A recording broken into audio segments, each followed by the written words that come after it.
নবীজিকে পাগল পাগল বলে তারা পাথর মারে। পাথরগুলো ধারালো চোখা ছিল বিধায় পাথরের আঘাতে নবীজির গায়ে ক্ষত হয়ে গেছে, রক্ত বের হওয়া শুরু হয়ে গেছে। রক্তে রঞ্জিত আমার আপনার নবী বারবার পড়ে যাইতেন, আবার উঠতেন। হযরত যায়েদ রাদিয়াল্লাহু তাআলা আনহু নবীজির সাথে একা ঠেকায় পারেন না। সারাদিন নবীজি দাওয়াত দিয়েছেন, রক্ত এত পরিমাণ বের হয়েছে যে গায়ের গোটা পোশাক ভিজে গেছে। পোশাক ভিজে, গা বেবে, পা বেবে, রক্ত পড়ে জুতার মধ্যে রক্ত ঢুকছে। ওই রক্ত শুকায় গেছে, শুকায়া জুতা পায়ের সাথে আটকে গিয়েছে। অনেক সময় আমরা ব্লাড ডোনেট করি, অনেক সময় রক্ত দান করি মানুষকে। এরকমও দেখছি 100 গ্রাম 150 গ্রাম রক্ত দেহ থেকে নেওয়া হয়।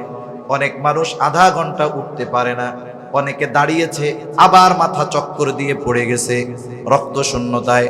অথচ কত জুলুম, কত অত্যাচার, যে গোটা দেহের পোশাক ভিজে গেছে, এরপরে রক্ত বেয়ে বেয়ে পড়ে জুতার মধ্যে ঢুকছে।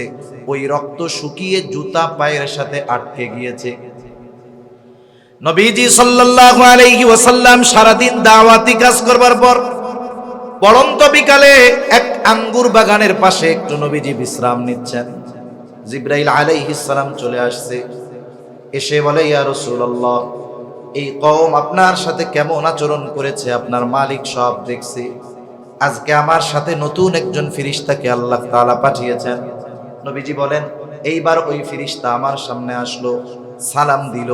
সালাম দিয়া বলে, ইয়া রাসূলুল্লাহ, এই কওম আপনার সাথে কেমন আচরণ করেছে আপনার মালিক সব জানে। আমি পাহাড়ের দায়িত্বে নিয়োজিত ফেরেশতা, আল্লাহ তাআলা আপনার নির্দেশ পালনার্থে আমাকে পাঠিয়েছেন। আপনি যদি আমাকে নির্দেশ দেন, যারা আপনার সাথে এমন আচরণ করেছে, 2টা পাহাড় দিয়ে আমি এদেরকে পিষে দিব, একেবারে নিশ্চিহ্ন হয়ে যাবে, এদের কোনো অস্তিত্বই থাকবে না। কিন্তু নবীজি তো প্রতিশোধ পরায়ণ ছিলেন না। নবীজি ছিলেন ক্ষমার আধার। রাসূল আকরাম সাল্লাল্লাহু আলাইহি ওয়াসাল্লাম ক্ষমার গুণে গুণান্বিত ছিলেন। ওনার অন্তরটা আল্লাহ তাআলা রহমত দিয়ে, মায়া দিয়ে ভরে দিয়েছিলেন। এই জন্যই তো ওনার কাছে মানুষেরা আসতো। নবীর কাছে যারা আসতো, নবীর এই নরম আচরণের কারণে আল্লাহ তাআলা কোরআনুল কারীমের মধ্যে বলেন, ফাবিমা রাহমাতিম মিনাল্লাহি লিনতা লাহুম ওয়ালাউ কুনতা ফাযযান গালিযাল কলবি লানফাদ্দু মিন হাওলিক ফা'ফু আনহুম ওয়াস্তাগফির লাহুম ওয়াশাওিরহুম ফিল আমর। আল্লাহ রাব্বুল আলামিন বলেন, ফাবিমা রাহমাতিম মিনাল্লাহি লিনতা লাহুম, আল্লাহ তাআলার আপনার প্রতি বিশেষ রহমত যে তিনি আপনাকে নরম তবিয়তের করেছেন, দিলটাকে নরম বানায় দিয়েছেন, রহমত দিয়ে ভরে দিয়েছেন। ওয়ালাউ কুনতা ফাযযান গালিযাল কলবি লানফাদ্দু মিন হাওলিক, আপনি যদি কঠোর স্বভাবের হতেন, আপনি যদি রূঢ় হৃদয়ের হতেন, আপনি যদি কঠোর রুক্ষভাষী হতেন, এরা আপনার আশেপাশে কেউ আসতো না। এরা তো আপনার এই তবিয়তের কারণে, আপনার মায়া মোহাব্বত ভালোবাসার কারণে আসে। একটু যদি এদের দ্বারা উল্টা পাল্টা হয়ে যায়, আপনি তাদেরকে ক্ষমা তো করবেনই করবেন, সাথে সাথে এদের জন্য আল্লাহ তাআলার কাছেও ক্ষমা চাইবে। এমন নরম দিলওয়ালা নবী। ফেরেশতা বলে, আদেশ দেন 2 পাহাড় দিয়া এদেরকে শেষ করে দেই। নবীজি একটু আরাম করতেছিলেন, যেহেতু ক্লান্ত, এবার উনি উঠা বসছে। নবীজি ফেরেশতার কথার জবাবে বলতেছে, কেমন যেন বলে যে, তুমি তো বলতেছো যে আমাকে আদেশ দেন 2 পাহাড় দিয়ে এদেরকে নিশ্চিহ্ন করে দেই, পিষে দেই, কিন্তু এদের ব্যাপারে আমি কি আশা করি? নবীজি বলেন, বাল আরজু আন ইয়াখরুজাল্লাহু মিন আসলাবিহিম মান ইয়াবুদুল্লাহা ওয়াহদাহু ওয়া লা ইউশরিকু বিহি শাইআ। তুমি তো বলতেছো আদেশ দেন 2 পাহাড় দিয়া পিষা শেষ করে দেই, আর আমি তো এই লোকগুলার ব্যাপারে আল্লাহ তাআলার কাছে আশা করতেছি যে আল্লাহ তাআলা হয়তোবা এদের মধ্য থেকে এমন এক কওম বের করবে, এমন এক প্রজন্ম বের করবে, এমন এক জেনারেশন বের করবে যারা এক আল্লাহর ইবাদত করবে, তার সাথে কারো শরীক করবে না। সুবহানাল্লাহ। গায়ের রক্ত শুকায় নাই, যাদের দ্বারা আঘাতপ্রাপ্ত হয়েছে তাদের ব্যাপারে সামান্য শাস্তির কথাও নবীজি বলেন নাই। এর দ্বারা বোঝা যায় তার উম্মত, হোক সে কাফের হোক সে মুমিন, প্রত্যেক উম্মতের প্রতি নবীজির কত মায়া, কত মোহাব্বত, কত ভালোবাসা। একের পর এক বলতে গেলে লম্বা কথা বলা যাবে, তবে কিছু কিছু সময় আছে হাজার জনের চাইতে একজনের কথার মূল্য বেশি, ঠিক কিনা বলেন? নবীজি যে আমাদের ভালোবাসে, দুনিয়ার সব কিছু একদিকে রাখেন, নবীজি যে আমাদের ভালোবাসে, এই ভালোবাসার কথা আমাদের জানিয়ে দিয়েছেন আল্লাহ। নবী যে আমাদের ভালোবাসেন এই খবর দিয়েছেন কে? জোরে বলেন না, কে? আল্লাহ তাআলা দিয়েছেন। আল্লাহ তাআলা কি বলেন? আল্লাহ রাব্বুল আলামিন বলেন, লাকাদ জাআকুম রাসূলুম মিন আনফুসিকুম আজিজুন আলাইহি মা আনিতুম হারিসুন আলাইকুম বিল মুমিনিনা রাউফুর রহিম। আল্লাহ তাআলা বলেন, লাকাদ জাআকুম রাসূলুম মিন আনফুসিকুম, তোমাদের মধ্য থেকে তোমাদের জন্য এমন একজন রাসূল এসেছেন, এমন একজন রাসূলের আগমন হয়েছে। কেমন সেই রাসূল? এক নাম্বার গুণ আল্লাহ তাআলা বলেন, আজিজুন আলাইহি মা আনিতুম, তোমাদের জন্য যেটা কষ্টের সেটা তার জন্য কষ্টের। তার মানে তোমরা যেটাতে কষ্ট পাও নবীজিও সেটাতে কষ্ট পায়। তার মানে সমব্যথী, তোমরাও যেটাতে কষ্ট পাও নবীজিও সেটাতে কষ্ট পায়। বিশ্বস্ত, আমানতদার, সত্যবাদী এই মানুষটা গোটা হায়াতে একটা মিথ্যা কথা বলে নাই। কেমন ছিল তিনি? আল্লাহ তাআলা তো আমার আপনার নবীজির সত্যবাদিতার সত্যায়ন করেছেন, সাক্ষ্য দিয়েছেন। কিন্তু এর আগেই কাফেররা আমার আপনার নবীজির সত্যবাদিতায় মুগ্ধ হয়ে গেছে। যখন প্রকাশ্যে দাওয়াত দেওয়ার নির্দেশ আল্লাহ তাআলার পক্ষ থেকে আসলো, ওয়া আনদির আশীরাতাকাল আকরাবিন, এখন আর গোপনে দাওয়াত নয়, দাওয়াত দিতে হবে প্রকাশ্যে। আত্মীয় স্বজন, পাড়া প্রতিবেশী সবার কাছেই দাওয়াত পৌঁছায়া দিতে হবে। নবীজি দাঁড়ায় গেছেন সাফা পাহাড়ের উপর, মক্কাবাসীকে ডাক দিয়েছেন। এমনি কেউ যদি ওই পাহাড়ের উপরে উঠে মক্কার মানুষের কাছে সাহায্য চাইতো, ছুটে আসতো। আজকে ডাক দিচ্ছে আল আমিন, দলে দলে সকলে চলে আসছে। মুহাম্মদ, আমাদেরকে কেন একত্রিত করছো? নবীজি এইবার তাদেরকে প্রশ্ন করলেন, আমি যদি তোমাদেরকে এই সংবাদ দেই, এই পাহাড়ের পেছন দিকে পাদদেশে একদল অশ্বারোহী সৈন্য তোমাদের উপরে আক্রমণ করার জন্য প্রস্তুতি গ্রহণ করতেছে, আকুনতুম মুসাদ্দিকিয়া, তোমরা কি আমার এই কথা বিশ্বাস করবা নাকি? নবীজি জিজ্ঞাসা করার সাথে সাথে উপস্থিত সকলে সমস্বরে জবাব দিয়ে বলে, কেন নয়, অবশ্যই বিশ্বাস করব, কারণ ইতিপূর্বে আমরা তোমাকে সব সময় সত্যবাদী পেয়েছি। ইতিপূর্বে তুমি আমাদের সাথে গোটা হায়াতে মিথ্যা কথা বলো নাই, আর আজকে মিথ্যা কথা বলবা? এইরকম একজন সত্যবাদী, যার চরিত্রের ব্যাপারে কাফেররা সম্পূর্ণভাবে অবগত, এইরকম একজন মহামানব তাদেরকে দাওয়াত দিতে গেছে। কি করছে? এই দাওয়াত তারা গ্রহণ করেন, যার ব্যাপারে তারা সব কথা বিশ্বাস করে। কিন্তু যখন নবী বললেন, আমি তোমাদের কাছে আল্লাহর পক্ষ থেকে প্রেরিত রাসূল, আল্লাহ তাআলা আমাকে নবী বানিয়ে পাঠিয়েছেন, আল্লাহ এক, তার সাথে শিরিক কইরো না, তারই ইবাদত করো, তাহলে কি হবে? বলে আখিরাতে নাজাত পাবা, জান্নাতে চলে যাবা, জীবনটা সফল হয়ে যাবে। এই যে তাদের কল্যাণের কথা যখন নবীজি বললেন, এইবার ওই মানুষগুলো তার দুশমন হয়ে গেল। যেই মানুষগুলো বলেছিল তুমি as-সাদিক, তুমি আল আমিন, সেই মানুষগুলোই তার বিরুদ্ধাচরণ শুরু করে দিল। একটা বিষয় হলো, আমি আপনি যদি অপরিচিত কোনো মানুষের কাছ থেকে কোনো খারাপ ব্যবহার পাই, মনে করেন এক জায়গায় গেছি, মানুষ সেও আমাকে চিনে না, আমিও তাকে চিনি না, অথবা আপনিও তাকে চিনেন না, সেও আপনাকে চিনে না, অপরিচিত, হঠাৎ দেখা হয়েছে। এই সময় ওই ব্যক্তি যদি আমার বা আপনার সাথে, অপরিচিত ওই ব্যক্তি খারাপ আচরণ করে, এই কষ্টটা হবে সাময়িক, একটু পরেই দেখবেন ওর খারাপ আচরণের কারণে মনে আর কষ্ট থাকবে না।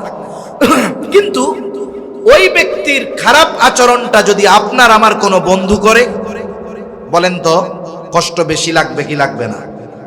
ওই খারাপ আচরণটা যদি কোনো সন্তান তার বাবার সাথে করে, তাইলে কষ্ট আরো বেশি লাগবে কি লাগবে না? তার মানে যারা পরিচিত আত্মীয় স্বজন, এদের দ্বারা যদি কোনো আঘাত আসে, এরা যদি আমাকে আপনাকে বাস্তবিক কথাগুলো অবিশ্বাস করে, তাহলে আমার আপনার কষ্ট বেশি লাগবে, এটা স্বাভাবিক ব্যাপার। তখন কি হবে? হায় রে, আমি এদের সাথে চলি, ওরা আমার চরিত্রের ব্যাপারে জানে, আমি মিথ্যা কথা বলি না, অথচ তাদের উপকারার্থে, তাদের কল্যাণার্থে কত গুরুত্বপূর্ণ বিষয় তাদের বললাম, ওরা আমার কথা মানলো না। একটা ডিপ্রেশন, একটা চিন্তা হয়তো আমার আপনার মধ্যে আসবে, এবং ওই চিন্তা হয়তো আমার আপনার অসুস্থতার কারণও হয়ে যেতে পারে। নবীজি যখন কাফেরদের মধ্যে দাওয়াত দিচ্ছেন, আত্মীয় স্বজন, কিন্তু তারা কেউ নবীজির এই কথাগুলো মেনে নেয় না, বরং নবীজির উপরে তাদের পাল্টা প্রতিক্রিয়া। নবীজি কি করলেন? নবীজির টেনশনে খাওয়া বন্ধ হয়ে গেল, নবীজি অসুস্থ হয়ে গেলেন। হয়তো দুইটা কারণ হতে পারে। এক নাম্বার কারণ, হয়তো তিনি চিন্তা করতেছিলেন যে আমাকে দেওয়া দায়িত্ব আমি যথাযথভাবে পালন করতে পারতেছি কিনা।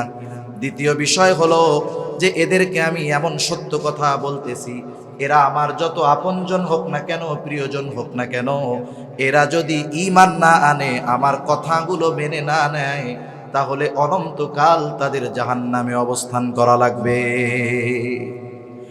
অনেক সময় মানুষ আপনজন প্রিয়জনের কষ্টের কথা চিন্তা করে নিজেও কষ্ট পায়।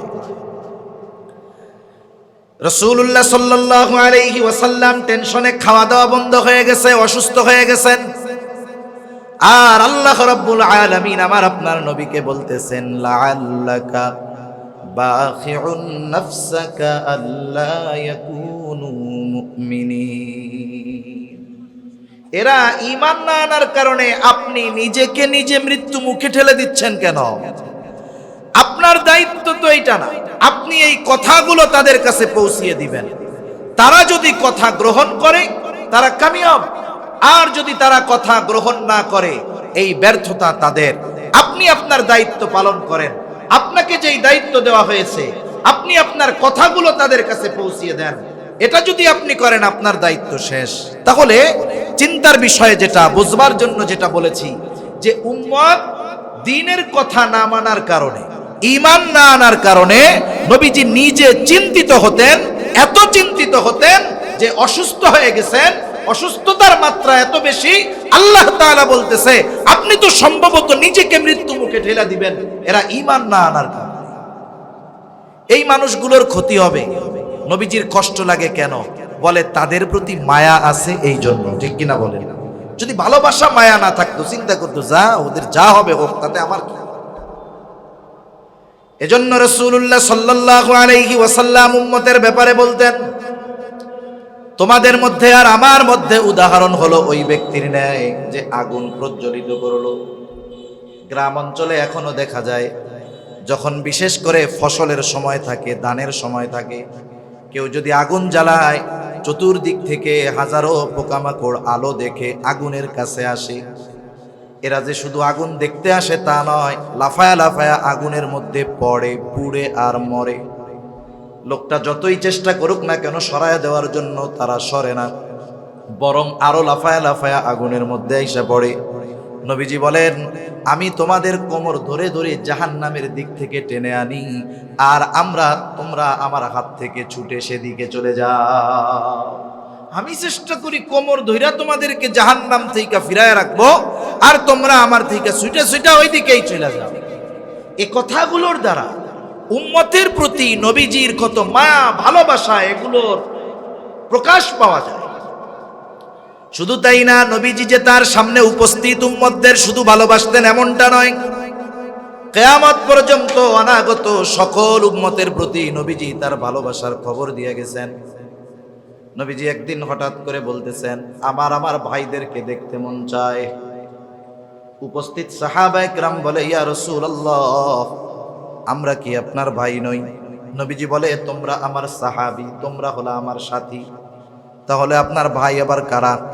বলে, আমার পরে আমাকে না দেখে যারা ঈমান আনবে তারাই হলো আমার ভাই।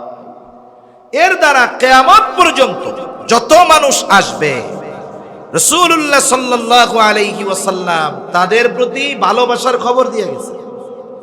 নবীজি শুধু তার ইমানদার উম্মতদের ভালোবাসতেন এমনটা নয়, তার উম্মত হোক সে কাফের তাকেও নবীজি ভালোবাসতেন। কারণ একটা বাবার যদি 3টা সন্তান থাকে, 2টা সন্তান ভালো, একটা যদি খারাপ হয়, বলেন তো কোনো মা বাবা আছে নাকি যে সন্তান খারাপ হওয়ার কারণে তাকে ভালোবাসে না? এরকম আছে কোনো মা বাবা? বরং ওই সন্তান যেইটা খারাপ, ওর জন্য আল্লাহ তাআলার কাছে দোয়া আরো বেশি করে, খারাপ সন্তানের জন্য চিন্তা বেশি করে। আল্লাহ তাআলার কাছে বলে, আল্লাহ, মারা যাওয়ার আগে যদি ওই খারাপ সন্তানটা যদি ভালো হয়ে যাইত, তাকেও যদি ভালো দেখে যেতে পারতাম, তাহলে মরেও শান্তি পেতাম। সন্তান খারাপ হওয়ার পরেও মা বাবার ভালোবাসা হৃদয়ে কেন? বলে, সন্তান তো মোহাব্বত আছে, এই জন্য তাদেরকে দূরে সরায়া দেয় না। অনুরূপভাবে উম্মত যদিও গুনাহগার হয়, মোহাব্বতের কারণে নবী উম্মতদেরকে দূরে ঠেলে দেয় না। উম্মত কাফের, কিন্তু এরপরেও উম্মত তো মোহাব্বতের কারণে কাফেরদের প্রতিও নবীজির ভালোবাসা আছে। নবীজি আশা করেন যারা ঈমান আনে। এই জন্য কাফেরদের দ্বারা নবীজি যখন কোনো জুলুমের শিকার হতেন, আঘাতপ্রাপ্ত হতেন, কাফেররা যখন কষ্ট দিত, নবীজি বদদোয়া করতেন না। উহুদের ময়দানে নবীজির দামদান শহীদ হয়ে গেছে। রাসূলুল্লাহ সাল্লাল্লাহু আলাইহি ওয়াসাল্লামের মুখ রক্তে রঞ্জিত হয়ে গেছে, নবীজি রক্ত মুছতেছিলেন। সাহাবায়ে কেরাম বলে, ইয়া রাসূলুল্লাহ, আপনি এদের জন্য বদদোয়া করেন। নবীজি বলেন, আমি তো রহমত হিসাবে প্রেরিত হয়েছি, অভিশাপ হিসাবে নয়। নবীজি দোয়া করলেন, আয় আল্লাহ, তারা আমার সাথে এমন আচরণ করতেছে, তারা তো জানে না। তারা যদি জানতো তাহলে আমার সাথে এমন আচরণ করতো না। ওই অবস্থাতেও নবীজি বদদোয়া করেন। রাসূলুল্লাহ সাল্লাল্লাহু আলাইহি ওয়াসাল্লাম যখন তায়েফে গেছেন, মক্কার মানুষ যখন নবীর কথা মানে না, নবী চলে গেছেন তায়েফ, বানু সাকিফ গোত্রে চলে গেছেন, যেই জায়গায় নবীজির একেবারে শৈশব কালের বড় একটা অংশ অতিবাহিত হয়েছে। ওইখানেও মক্কার কাফেররা নবীজির পেছনে দুষ্ট মানুষদেরকে লেলিয়ে দিল।